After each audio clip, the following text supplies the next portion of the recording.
बात अगर पुरानी पिछली सरकारों की करें, चाहे भाजपा हो या कांग्रेस हो, तो क्या लगता है कि इस बार जनता बदलाव देखना चाहेगी?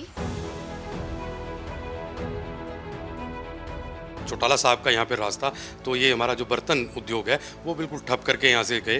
फिर हमारा कांग्रेस का आया तो कांग्रेस ने हमारा प्लाईवुड उद्योग थोड़ा यहाँ पे बंद करने का प्रयास करा। अब जब 10 साल से बीजेपी का जो शासन है, प्लाईवुड उद्योग यहाँ से उठ के पड़ोसी राज्यों उत्तराखंड और उत्तर प्रदेश में जा रहा है। आप माने प्रॉपर्टी आईडी में इन्होंने क्या किया, फैमिली आईडी में एक 7 साल के बच्चे का 7 लाख रुपए इनकम दिखा रखा है इन लोगों ने। तो इतना बड़ा ये जो घोटाला है, 96 करोड़ रुपए पेमेंट भी आप उनको कर चुके हो।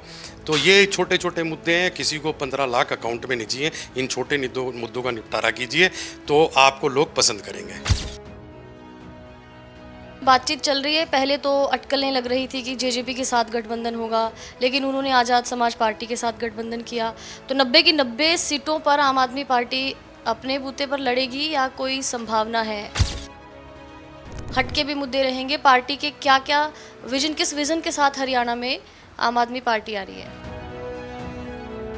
हम लोग सर्वों में नहीं आते, हम लोग सीधा सरकारों में आते हैं। 15 दिन में जो कैंपेन होगी आम आदमी पार्टी की, आप देखेंगे कि यहाँ पे आम आदमी पार्टी पूर्ण रूप से यहाँ पे सरकार बनाने जा रही है। विपक्ष तो कहता है कि जेल से वो सरकार चला रहे हैं। हरियाणा में मुश्किल लगती है आम आदमी पार्टी को एक जगह बनाने में। हरियाणा में विधानसभा चुनावों को लेकर सियासी सरगर्मियां तेज हैं और चुनावी हलचल भी बढ़ चुकी है। 1 महीने का वक्त शेष बचा है चुनावों के लिए। 4 अक्टूबर को नतीजे आ जाएंगे और इसी कड़ी में हरियाणा के यमुनानगर में हम हैं। हमारे साथ ललित त्यागी जी मौजूद हैं, जो अंबाला लोकसभा से ज्वाइंट सेक्रेटरी हैं। आम आदमी पार्टी के प्रबल दावेदार भी यहाँ से इस वक्त माने जा रहे हैं। सबसे पहले तो आपका बहुत स्वागत है हमारे चैनल में। धन्यवाद मैम, धन्यवाद। क्या कुछ मुद्दे यमुनानगर के रहने वाले हैं जो काम पुरानी सरकारों ने नहीं किए? क्या लगता है कि अगर आपकी सरकार आती है या आप यहाँ से चुने जाते हैं तो किन मुद्दों पर काम होना चाहिए? देखिए मैडम, यमुनानगर विधानसभा ने एक इंडस्ट्रियल स्टेट है, इंडस्ट्रियल जिला है हमारा, और इंडस्ट्रियल मैं इसको विधानसभा कहूँगा। यहाँ पे जो भी सरकारें आई हैं उन्होंने कभी भी इंडस्ट्री की तरफ ध्यान नहीं दिया। पहले आप जगाधरी की बात कीजिए, जब हुड्डा इनका चौटाला साहब का यहाँ पे राज था, तो ये हमारा जो बर्तन उद्योग है वो बिल्कुल ठप करके यहाँ से गए। फिर हमारा कांग्रेस का आया तो कांग्रेस ने हमारा प्लाईवुड उद्योग थोड़ा यहाँ पे बंद करने का प्रयास करा। अब जब 10 साल से बीजेपी का जो शासन है, प्लाईवुड उद्योग यहाँ से उठ के पड़ोसी राज्यों उत्तराखंड और उत्तर प्रदेश में जा रहा है। तो यहाँ पे इतने लोग, मैं कहता हूँ यहाँ पे 70% लोग इन्हीं जो उद्योग हैं इन्हीं से उनका रोजगार चलता है, इन्हीं से उनका घर चलता है। यहाँ पे यमुनानगर विधानसभा में वाटर ड्रेनेज की बहुत प्रॉब्लम है। यहाँ पे एक छोटी 10 मिनट की बारिश में यहाँ पे 4-4 फीट पानी भर जाता है। ये एक बहुत बड़ा मुद्दा है। एक प्रॉपर्टी आईडी, फैमिली आईडी तो पूरे हरियाणा के मुद्दे हैं। इसी से हमारे यमुनानगर विधानसभा के लोग भी परेशान हैं। आपके चैनल के माध्यम से एक बात और रखूँगा कि यहाँ पे आप माने प्रॉपर्टी आईडी में इन्होंने क्या किया, फैमिली आईडी में एक 7 साल के बच्चे का 7 लाख रुपए इनकम दिखा रखा है इन लोगों ने। तो इतना बड़ा ये जो घोटाला है, 96 करोड़ रुपए पेमेंट भी आप उनको कर चुके हो। तो ये छोटे छोटे मुद्दे हैं, किसी को 15 लाख अकाउंट में नहीं चाहिए। इन छोटे मुद्दों का निपटारा कीजिए तो आपको लोग पसंद करेंगे। बात अगर पुरानी पिछली सरकारों की करें, चाहे भाजपा हो या कांग्रेस हो, तो क्या लगता है कि इस बार जनता बदलाव देखना चाहेगी? देखिए मैडम, जनता बिल्कुल बदलाव देखना चाहती है। आप पंजाब में देखिए, जनता ने बदलाव किया। दिल्ली में जनता ने बदलाव किया। बीच का राज्य अब हरियाणा बचा है। आने वाले 15 दिन में आप आम आदमी पार्टी की कैंपेन देखेंगे। हम लोग सर्वों में नहीं आते, हम लोग सीधा सरकारों में आते हैं। 15 दिन में जो कैंपेन होगी आम आदमी पार्टी की, आप देखेंगे कि यहाँ पे आम आदमी पार्टी पूर्ण रूप से यहाँ पे सरकार बनाने जा रही है। आम आदमी पार्टी ना 3 मुद्दों पे बड़ी बात करती है: स्कूल, शिक्षा, स्वास्थ्य। दिल्ली में भी इन मुद्दों को लेकर उन्होंने काम भी करवाए हैं और कहा भी है। पंजाब में भी काम हुआ है इन मुद्दों पर। तो हरियाणा के लिए भी ये मुद्दे रहेंगे, कुछ हटके भी मुद्दे रहेंगे। पार्टी के क्या क्या किस विजन के साथ हरियाणा में आम आदमी पार्टी आ रही है? देखिए, सबसे पहले तो पूरे हिंदुस्तान में जो आज का मुद्दा मैं सबसे बड़ा मुद्दा मानता हूँ, स्वास्थ्य। स्वास्थ्य में हमारी पार्टी नंबर 1 काम कर रही है पूरे इंडिया के अंदर। उन्होंने और पार्टियों को भी सिखाया है कि कैसे आप स्वास्थ्य की भी बात करें, आप शिक्षा की भी बात करें।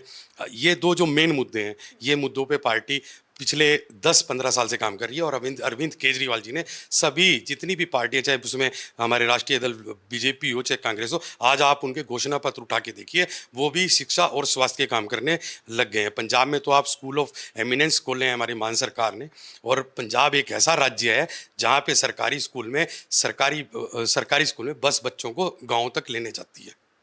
यहाँ पर यमुनानगर में भी हमने सुना स्कूलों को लेकर, स्कूलों की बेहतरी के लिए आप कर रहे हैं काम। मैडम बिल्कुल, हमें यहाँ पे बीजेपी वालों ने एक चैलेंज भी किया था, आप कौन से सरकारी स्कूल में जाइए, हमें दिखाइए हमने अच्छे किए नहीं किए। यहाँ के उस टाइम पूर्व के शिक्षा मंत्री कंवरपाल गुर्जर जी ने ये चैलेंज हमारे जो उपाध्यक्ष हैं अनुराग ढांडा जी, उनको दिया था। हम स्कूलों में जब गए, उनकी दुर्दशा मैं आपको शब्दों में बयान नहीं कर सकता। टाट पे बच्चे बैठे हैं। वो हमारा 1947 में देश आज़ाद हुआ। आज भी अगर हमारे यमुनानगर जिले के या पूरे हरियाणा के या देश के लोग, देश के बच्चे अगर टाट पे बैठे हैं तो ये देश का दुर्भाग्य है। शिक्षा मंत्री और जो हमारे एजुकेशन मिनिस्टर हैं, केंद्रीय मिनिस्टर हैं, उनको तो तुरंत प्रभाव से इस्तीफा देना चाहिए था। तो आम आदमी पार्टी ही एक ऐसा विकल्प है लोगों के पास जो शिक्षा की बात नहीं करती, वो शिक्षा की गारंटी देते हैं, अच्छी सरकारी शिक्षा की और अच्छे सरकारी स्वास्थ्य की। इसीलिए हम लोग अरविंद केजरीवाल से जुड़े थे और अरविंद केजरीवाल आज एक विचारधारा है, जैसे कम्युनिस्ट की विचारधारा है, ऐसी अरविंद केजरीवाल की विचारधारा है। लेकिन विपक्ष तो कहता है कि जेल से वो सरकार चला रहे हैं। हरियाणा में मुश्किल लगती है आम आदमी पार्टी को एक जगह बनाने में।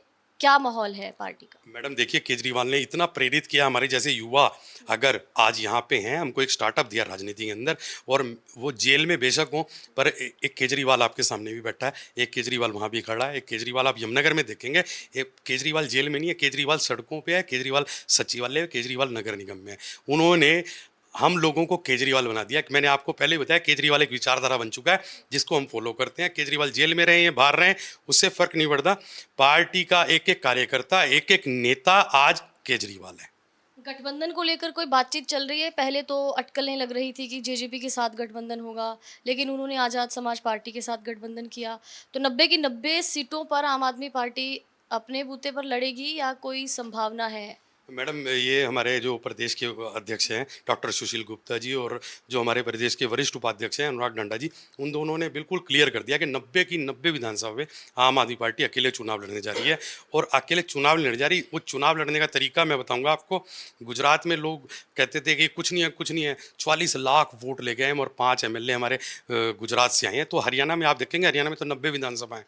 अभी आप आने वाले 15 दिनों में चुनावी कैंपेन आम आदमी पार्टी की देखेंगे, जब एक एक घर में आम आदमी पार्टी का झंडा लगा होगा और 90 की 90 विधानसभा जीत के हम हरियाणा में सरकार बनाएंगे। शुक्रिया ललित जी बात करने के लिए। तो आम आदमी पार्टी का विजन हरियाणा में विधानसभा चुनावों को लेकर क्या रहने वाला है, ये आपने जान लिया। कैमरा पर्सन जशन के साथ माई हिंदी टीवी के लिए मैं भारती शर्मा।